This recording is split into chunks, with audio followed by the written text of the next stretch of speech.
Hey everyone, Eggman here with another video, and today we have a breakdown for the 3v3 event that was happening in Peoria this past weekend. There are a lot of events. We had two regionals and this event going simultaneously across North America, so it was really interesting to see this format as well, and I know a lot of you guys are kind of interested to see how this pans out. 3v3 is kind of like a newer format that, if I was being completely honest, I kind of wrote out as kind of like a side format or like a for fun format, but the more I've been looking into it, the more I've been seeing like the ideas of like the teamwork and stuff. I think it's actually really interesting and really cool of a format to have in this game, especially when it's very easy to kind of differentiate the decks and have the leaders represent that, which I think is really cool. So if you guys want more information, there will be links to the one that's going to be happening in a week and a half from now. It's the 3v3 at Monroe in Pennsylvania, so highly recommend checking it out if you haven't already. I think it'd be a really fun event and kind of continues this format in its own way. So I think that'd be really cool, and I'm probably going to be out there too, which is really nice. So we also do have I do kind of want to mention, like, it is as far as I know, ordered. So it's first chair, second chair, third chair, and kind of how this works is first chair faces first chair, second chair faces second chair, and third chair faces third chair. So which is kind of important a little bit, so you can kind of see what some of these matchups are and kind of like the meta of where you put each chair. And I did talk to Garret a little bit too, and he told me like, oh, we put the best decks on the end and then kind of like the more experimental deck in the middle, and that seemed to work out really well with him because they did go undefeated, at least as a team, for the weekend. Garret also went 6-0, he's told me, so that's very strong. So, but that's how that works. And I also kind of want to mention that this pie chart's a little bit deceiving compared to regular pie charts for regionals, because like right here's like, oh, only 6 Zoros and 5 Newgates. That's not too bad, but it's based off of representation across teams, which means that 6 teams had Zoros and 5 teams had Newgate, and obviously the max out of a top 8 is 8. So 75% of the teams are playing Zoro. Between that and 50% were playing Newgate, and kind of half of them were playing Law. So because of this too, I think that's great. And kind of again, the deck format is that everyone has to run different leaders, but other than that, regular deck building rules, no restriction of copies between decks, which is cool. So forcing players to kind of run some more creative teams, I think, is really interesting in that way. So that also means we get more leader diversity and variety, and just a couple more to go over for this one. And you can even tell that because first place and second place had 2 completely different teams, which is kind of amazing. They had 6 different leaders between the 2 different teams. But and all the other top 8 is here. I will say this was a little bit extra effort, so please make sure to hit that like and subscribe button. All of these are on my website as well, which is linked in the description. It did take a little bit extra work to get all these, especially since these are photos I had to transcribe, so that usually takes a little bit effort too. So that's kind of it for the kind of our intro here. There were 77 teams, 6 rounds of Swiss, and it was held by Top Cut. So we're going to go over the top placing list between teams. I don't really have like the best way, just the highest placing on whatever team. And there are some factors of what if this leader got carried or this deck got carried, but I think by and large it kind of works out really well. Again, it's pretty much going all the way over the first place team, over the entirety of the second place team, and then a couple of stragglers and the single Eustace Kid and the single Yamato as well. So we're going to jump on into it. We do have our first place team. So this is the one of Jackson, Hoang, Koty with Doffy and Garret on the Newgate. And Jackson's obviously been very strong with, honestly, like I will say, like this is like a dream team of players. All of 3 of these guys are incredibly strong, and I would not be afraid to see any of these win regionals. In fact, 2 of them have. So having them on the same team is very strong. Koty also is no slouch, and he's been working really hard on blue, and I've been seeing him do very well with Doffy and everything else. So I think this is definitely very strong. It is a little bit of that. There are 2 other regionals that were going on that I think a lot of other players are at. So being able to make the choice to come out and say, we're going to win this event, and following through for it, I think is really cool on their end. So but going over Jackson's list here, there is a little bit of variety here. And Jackson's pretty much said that he's probably playing Zoro for the rest of the format, probably making some minor changes here and there just to kind of keep it fresh, but kind of like the settle of the key cards I think are here. So that includes a little bit of these 1-drop buffs in the Makino, single copy of Magra, single copy of Gordon as well to get some additional extension into some of your removal with your Fire Fist and your Jet Pistol. 3 copies of the Haruda, which is helpful for your Dawn management in Zoro.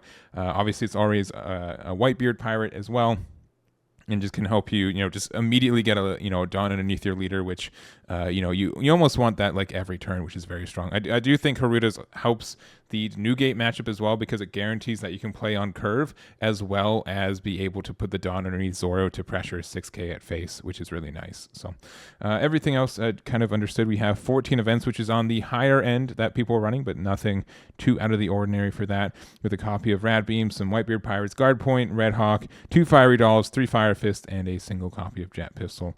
No Newgate in this build, which I don't think is too outrageous as well, and then a single copy of Monkey D. Luffy, and no Rush Zoros between that too. So not as much like rush cards, and this is definitely kind of like aggressive tempo to try to get some advantage on the board and really press for it. So congratulations to Jackson for their first place there, as well as we do have Koty's list. And I will say that it's very understood kind of how Doffy looks in this meta. If you look at the other 3, they're nearly identical, and mostly kind of just a side effect of how many of the 7 Warlord cards that we have that we can pick from them. I think these are generically the best ones for this. There's a little bit of decision on, like, honestly, like this top row is consistent I think about every deck. The only card that might be a little bit less consistent is Jinbei, and I know that's been like just a cost issue, but I believe there's been more events. It's coming down a little bit, which is nice, and it is a little bit of a shame because Doffy is kind of like the only list that right now that plays it and that can take advantage of it, and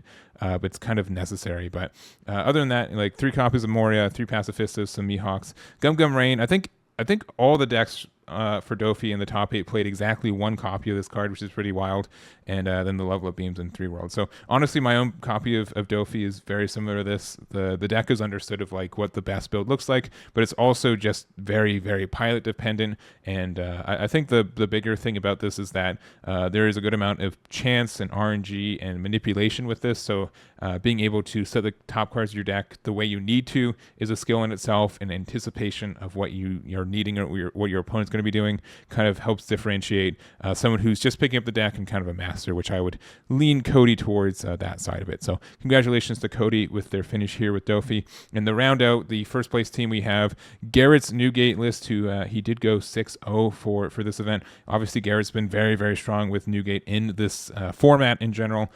He does have a couple of 1-ofs and 2-ofs that he likes playing as well. So we do see like the 1 of Otama, the 1 of Chopper as well. We have obviously the Marco and Newgate, which you have to in Rad Beam. He's also a big fiend on the Crossfire in the deck, being able to use it to give something minus 2k either defensively or technically offensively, which really pairs up nicely with that. He has played like Nico Robbins in the past, I believe, but we're not seeing in this one.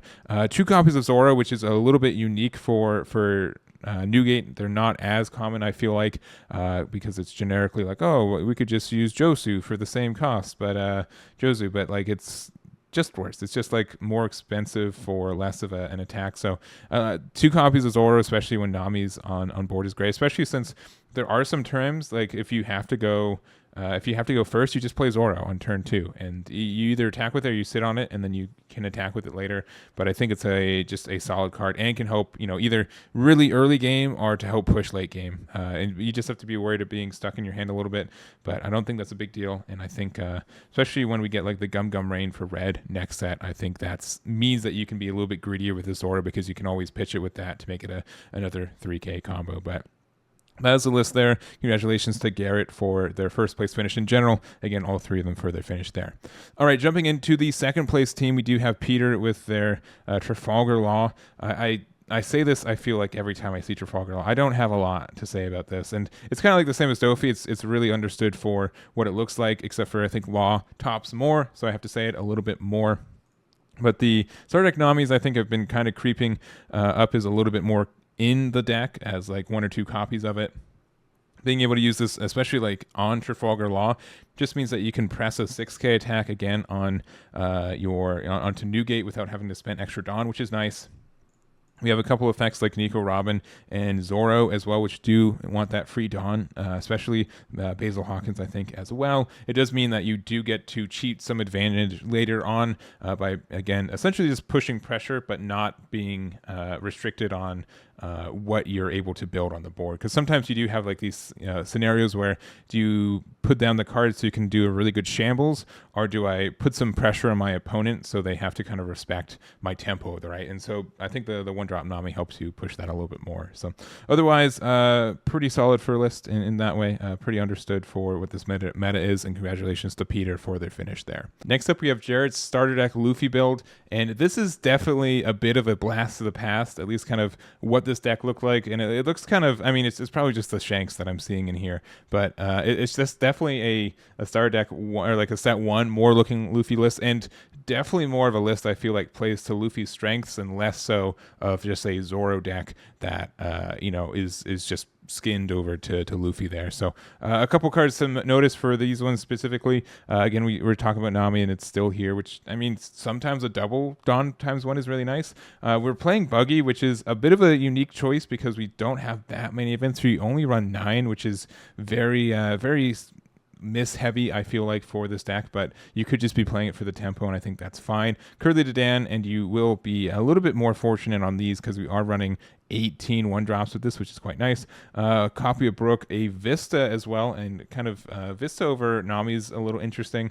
Or not Nami, but Nico Robin. I do like Nico Robin a lot in Luffy. I know it's a little bit slower, but there is that. We have the Brook, which is fantastic in this leader. There's a lot of ways that you can gain an advantage for it, which is nice. And then also the Marco, the Luffy, and the 3 copies of Shanks. We haven't seen Shanks, at least I personally haven't, in a minute. Kind of got Newgate. Newgate is just like way better than him in more scenarios, but if you're being kind of more tempo and kind of advantage based, this Shanks can help you a lot in that too. So I think it's a unique pick, but I think it's very strong, if especially like you have some issues with Trafalgar Law and their one drop blockers, and even you can be I think a lot of decks are being greedy with Newgate in the sense that they are pretending to be alive behind a one drop Tony Chopper or Fossa, and those blockers on 1s and 2s, and you do have to be 2k powerless so it doesn't get around Fossa immediately. But if you are able to use like a Tama with the Shanks, and you can get that underneath there, you can just have this big Shank swing, which is really nice. So I think it's a unique pick, but it can be very strong. Red doesn't really have a big top end outside of Newgate all the time, so being able to run that I think is really neat. So anyways, this is Jareth's list. Congratulations to their top second place finish there. And then we also have a Katakuri. So this is Benjamin's version of Katakuri, and something that was kind of unique for all the Katakuris that did top this event. None of them are playing the 5-drop Yamato, which I think had been pretty common up until this point. A lot of them are playing the new Arrow from the starter deck, but that was like the only card they got from the starter deck, which again, this card is very good. A 3k counter for 1 is obviously been very strong consistently throughout it. But other than that, a lot of these lists look pretty similar. A good amount of them were running 2 or 3 copies of Smoothie, which is something I think that's been more common for this event than I've seen previously. The Thunderbolt at 4 whole copies, which is nice. The 3-2-4 split between Lin, the 8-drop Katakuri, and the 10-drop Lin as well, and just kind of the yellow stuff. Obviously, yellow has such a tiny card pool compared to the other colors that there's not as much diversity right now, but I think it's pretty understood. Most of the decks kind of look like this, and that is there. So congratulations to Benjamin for their finish, and again, the entirety of the second place team. And again, it was really, really cool that they had different leaders compared to the first place, like completely. That's really, really neat for this event. So anyways, a couple 2 other decks we're going to go over. We do have the Eustace Kid list, so this is Nhia's list here, and it is the Supernova package. And I did talk to personally, right now, if I was to play film or the Supernova package, I think the film package obviously is like the newer one and has been like a little bit more popular just as an idea of a deck. But if I was to play one, I think I would probably go back to the Supernovas. I think for what this meta is saying and what we have to answer for, this deck is just better in slot for it. I think the 8-drop Kid, there's a lot of decks that will have issues with it. Some decks do get like an easy removal for it, which is a little bit scary, but being able to stall out Newgate an extra turn I think is very good. Blue has not, Blue obviously was moderately popular with Doffy. So blue right now, set 4, it's going to change. It's about Red Rock, but right now blue really doesn't have an answer that uses Captain Cade, which is really nice. They are playing a good amount of blockers in this one. We're playing 2 Sachis, 4 Cat Vipers, 4 Beige, and 4 Killers. So that's but no laws for this one. But I do like the Cat Viper, especially since it is searchable off the Momo and is a 4K as well with the Sachi. So being able to use that, and I'm surprised it doesn't have counter. I really feel like this card should have had counter, if I'm being honest, because this one does, and it's just, I mean, it has a worse tag, but still, it's potentially playing another card with it. But yeah, I think this deck is great. I think Basil Hawkins, if left unchecked, is very good. The Yamatos are very good too. And this is a pretty understood deck. Most of these cards are set 1. The only added cards are the Yamato and the Cat Viper, and even then that's kind of minor in slot. So this is the deck here. Congratulations to Nhia for their finish. And to wrap it up, we do have 1 copy of Yamato, and I've been really enjoying Yamato personally for this format and what it's been doing. But this is Christian's list here, and I think this is somewhat similar to the builds I've been running. Obviously, I've been playing Tamago, not Opera, but that's a minor difference. But the idea for how this deck works, and honestly, this is looking a lot very similar to the top 16 list that I covered a couple weeks ago. But taking hits really early so you can get into the Dawn ×1 range for this is great. It gives you early advantage. It also means that if the first card or 2 has a trigger, like the Paraspur or the Cracker, you're usually in a really good spot. It does also mean that the Katakuri can get into range a little bit quicker as well, being able to use this to get rush and also just peek at the top card of either player security or life stack and get that advantage, I think is fantastic. We're very, very tempo driven in this deck because we don't have like the big 10 drop, so we want to play cards that have like a lot of value. So obviously 5-drop Yamato is very good.